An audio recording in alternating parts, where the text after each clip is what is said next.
Hello again, thanks for watching. We are still doing our test drive of the Tesla Model 3 thanks to T-Sportline for providing that for us today. And we thought in this video we're going to show you the controls on the 15-inch center screen. As you can see, as we mentioned before, it is a horizontal screen instead of a vertical screen. It's slightly smaller than what's in the Model S at 15 inches instead of 17 inches, but it seems to be a little closer to you as well. So the screen is 15 inches diagonally instead of 17 and is horizontal instead of vertical, but it seems like it's a little bit closer to the passenger and the driver, so it seems bigger, just because it's a little closer to you. For those who are wondering what this tire pressure system needs service warning is, it's because we are testing out some T-Sportline wheels, the TST 19-inch, and we do not have the TPMS installed, so the car is warning us that it can't detect the TPMS. We tried clearing that message as you would in the Model S or the Model X, where you can just hold down the left scroll wheel and it will clear out, like if you have a low tire pressure warning. It didn't do anything here, but we're not that concerned about it. We know what's causing it. So as you can see on the left of the screen, at the top it shows you what gear you're in. Right now we're in park. You can also, as Eric mentioned in one of our other videos, if you use the gear select lever, you can go push it up to go into reverse, push it down all the way once to go into drive, and it will just indicate there, show a large D up there, and you can, if you continue to push it down once you are in drive, that will put it into autopilot, and then you'll see the autopilot symbols showing the steering wheel. When the traffic aware cruise control is enabled, when we were driving, he shows how if you just tap the plus or minus on either side of the speed limit, you can change the offset or change the speed that you're set to. If you hold it down, it will do it in 5 miles per hour. As he also pointed out, if you hold down the plus, it will only increment by 5 miles per hour. You won't go past that. So if you don't have to worry about holding it down and going from 40 to 80. It will go from 40 to 45, and then you have to lift your finger up and push it again, so that way you don't accidentally increase your speed by too much. As you can see also on the left side, you have a battery indicator, and you can change this to be either battery percentage or estimated miles that you have remaining. We are in a long-range Model 3, and currently we've been driving it all day, and we still have about 184 miles estimated. Below that, you'll see a picture of the car. You can see that we've got a black Tesla Model S, and you can see you have a few options. You can either open the front trunk or the frunk, you can open the rear trunk, and you can also open the charge port. And if you do that, it will indicate that the trunk is now open. And again, it's not powered, but it undid the latch on the frunk, and if we go out there and close that, it will change the indicator back. We did unlock it, and Eric's going to go out there and open it up, and he locks it. Hey Eric, the tire pressure monitor finally went away for some reason. So also we've got a button for the trunk, and as you can see, the trunk is now open. Eric can go close that for us, and it shows it's open. Now it's closed. And we also have one for the charge port. But let's open the charge port, and you can see when you open the charge port, it indicates it is open. You can close it manually if you like. You can also see the charging screen, and here's where you can set, just like in the Model S and X, it's virtually an identical screen where you indicate what do you want to set the battery set to. It looks like we have it set to 80% here for daily charging. You can also close the charge port from either this button or that button. Also, just like in the Model S and X, you can do scheduled charging and basically indicate when you want it to start. Virtually identical. And you can also set the charge current. Again, you're only going to be able to go above the 32 amps if you're using the wall connector, or the hardwired high power wall connector is what they used to call it. If you have that, you can go all the way up to 48 if you have the right wiring. If not, if you just have a 1450 outlet and you're using the mobile connector or universal mobile connector or UMC, then you would be able to charge at 32 amps. Also on the main screen, you can see this little icon here indicates your rear camera, and you can see we are parked in a parking lot somewhere in Topanga Canyon. Again, here's another way you can get to the charging screen, either via opening the charge port, or you can get to it directly if you just don't want to open the port. You do that.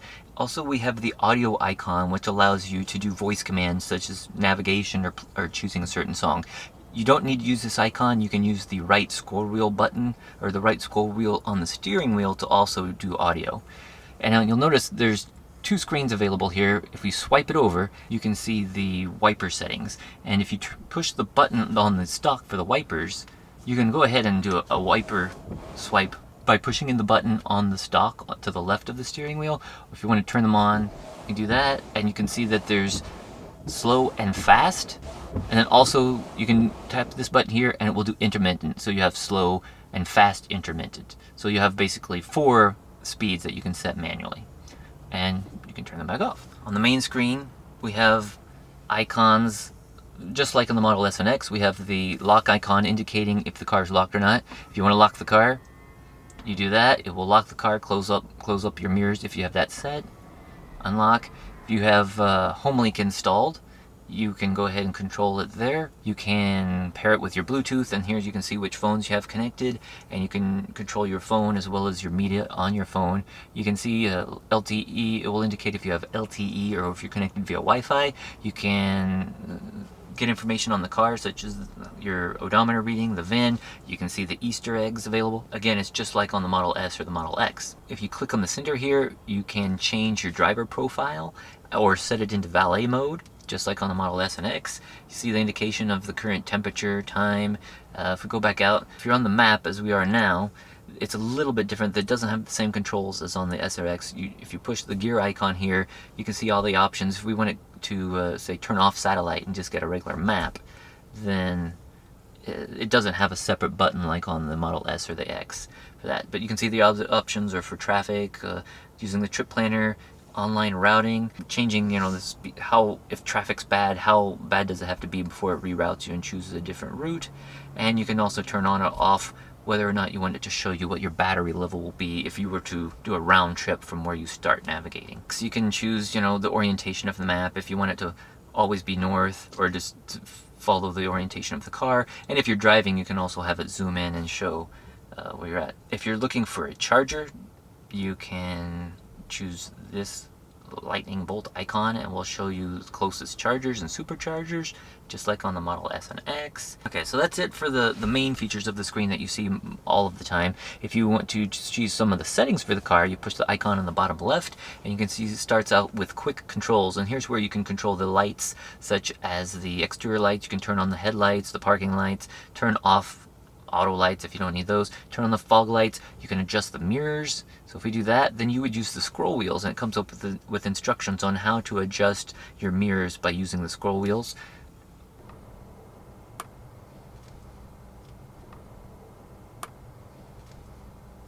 Or you can adjust the steering wheel, moving it in or out or up or down.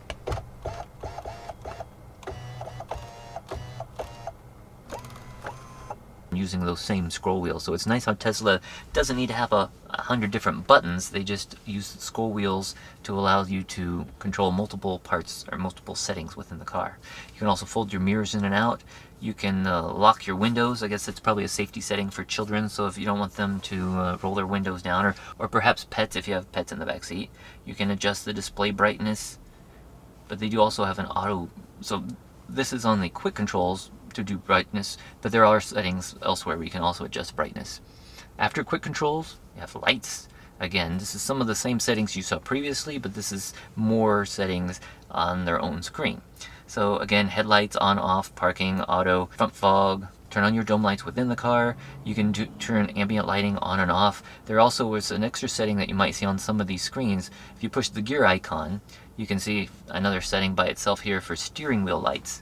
I don't know what that is yet, but there perhaps is a light under the steering wheel. I don't know. I didn't even know that. That's cool. Okay. We'll have to research that. Do you see anything going on? No. Okay. Well, there's steering wheel lights. Cool. Or I have no idea what that is. I haven't seen that before. Locks. Walk up, unlock. So that's just if you're connected via your cell phone and it detects you coming up to the car, it will automatically unlock it, so you won't need to pull your phone out or use your key card. You'll just be able to stick your hand and open the door via the handle.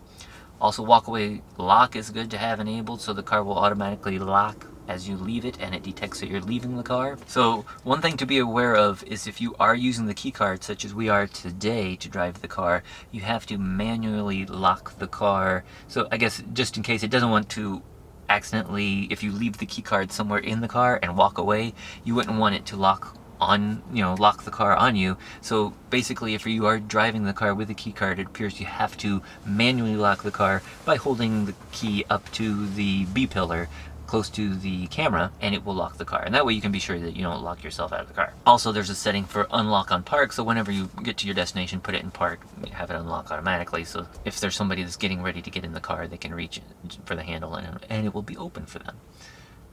Under display, we have auto, which is the default, and you can also set it to day mode, which it is now. If you do night, it'll change to a different color scheme just so it's a little easier on your eyes, and very similar again to the Model X. Here again is the auto brightness, kind of like we saw with the quick controls, and once you toggle back and forth between night mode and auto, it will recalibrate just to see how high.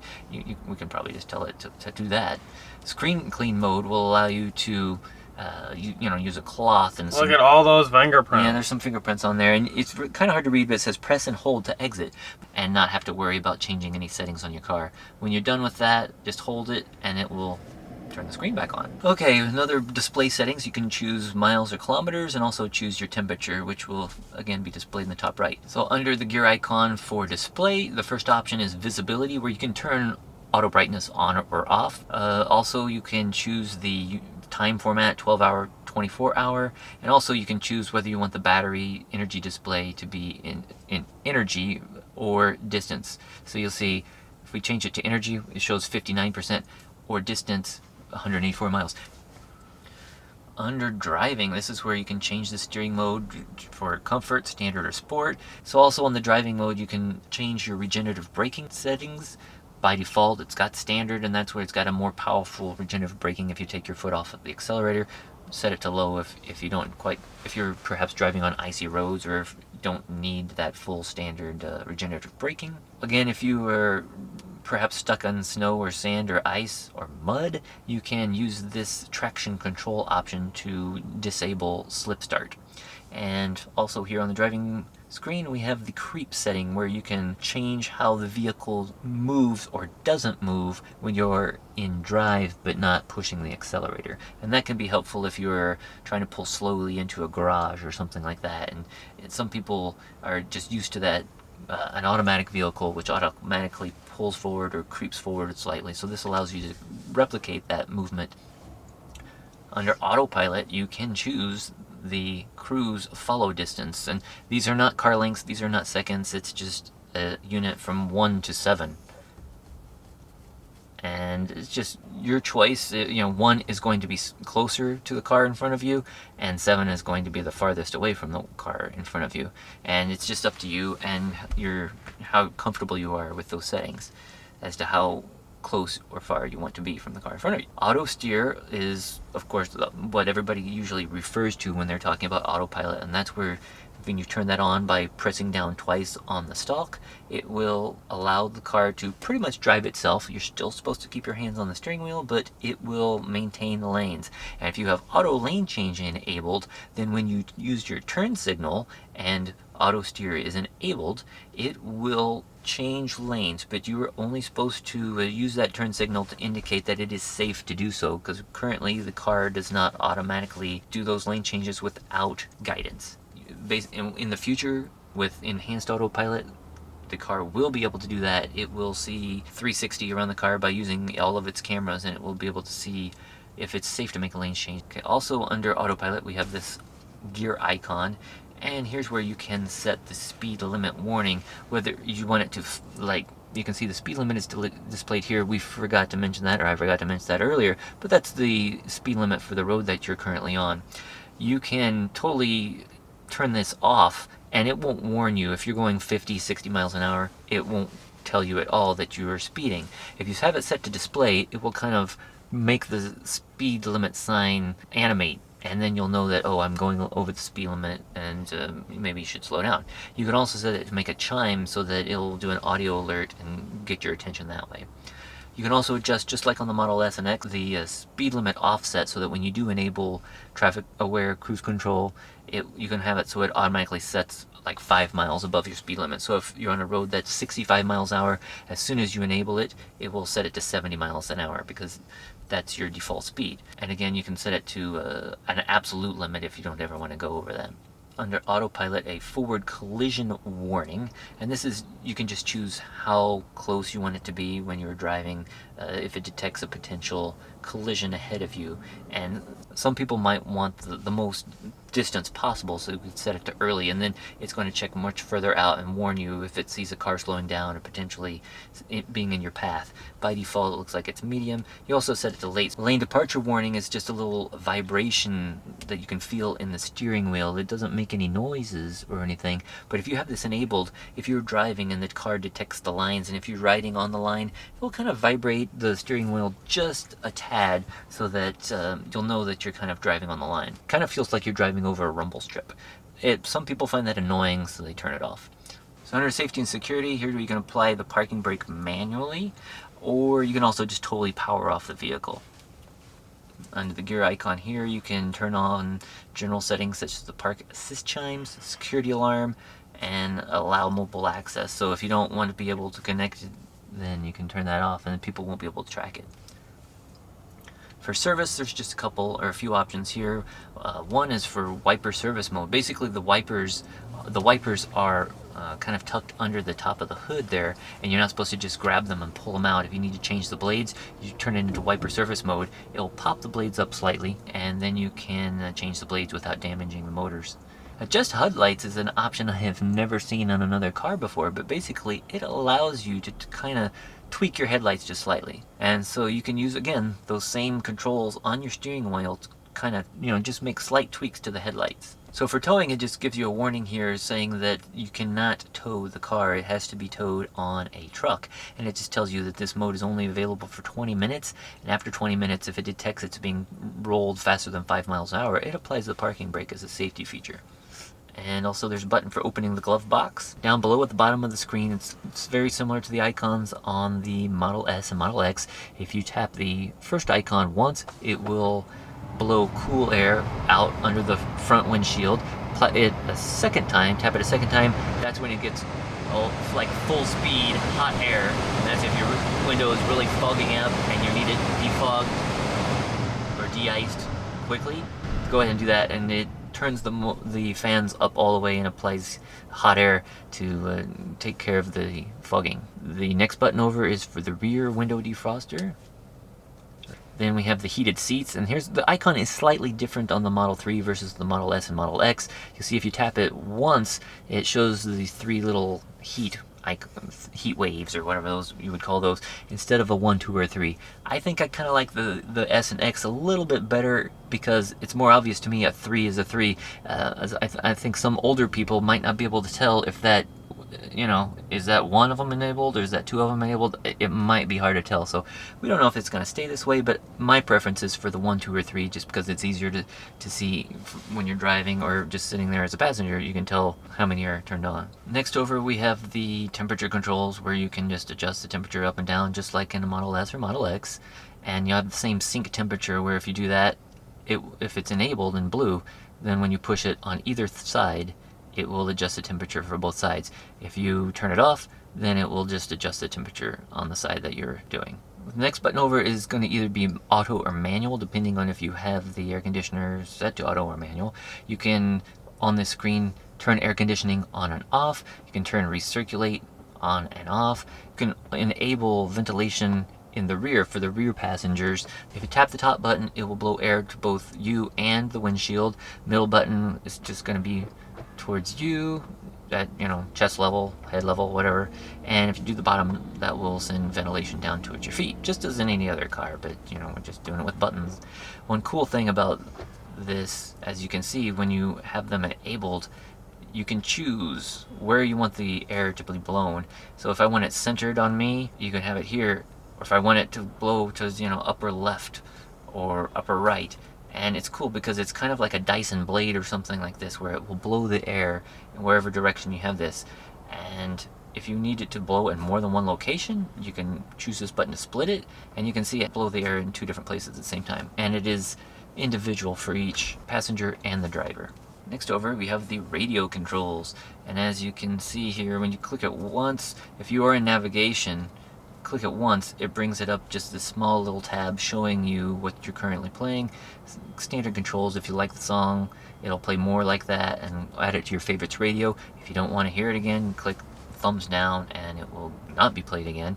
You can choose to play the music, jump to the next one, or you can search for a song. You can also click the icon on the right to expand the screen.